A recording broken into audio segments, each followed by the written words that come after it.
Hi guys, kumusta? Magluluto nga pala tayo kasi anong oras na? Magluluto lang tayo ng upo. Tsaka pritong tilapia. Ayan, yung upo. Pala sinalang ko na pala yung baboy dun kasi madali na tayo, anong oras na? Mamaya ulit.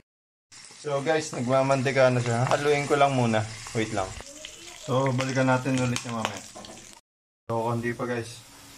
Balikan natin yan mamaya. Pero parang okay na yan. Wait lang. Nag-isa na nga pala ako ng bawang. Palalabasin lang natin yung lasa niyan, yung aroma niyan, kung ano man tawag dyan. Wait lang. Tapos sinunod ko na rin yung sibuyas. Kinumbine ko na rin pala yung baboy para masangkot siya na sa gusto. Tapos nilagay ko na rin yung kamatis. Sasangkot siya lang muna natin yan bago natin ilagay yung hipon.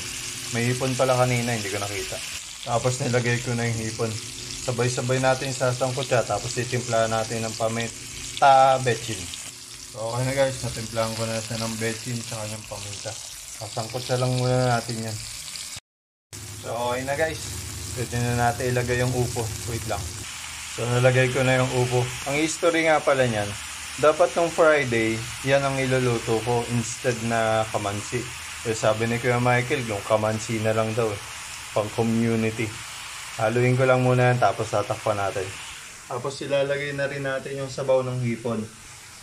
Okay na guys, tatakpan ko na lang muna yan. Nilagay ko na rin yung sabaw ng hipon. Tapos babalikan natin yan ng 30 minutes. Wait lang. So guys, 30 minutes na nakalipas. Ayan na siya. Kaya ililipat na natin para umpisa na natin tong pritong tilapia. So guys, nagbigay na tayo mantika para maumpisa natin yung tilapia. Pinahalan ko na nga pala yung tilapia. Tatlo lang, hindi kasi.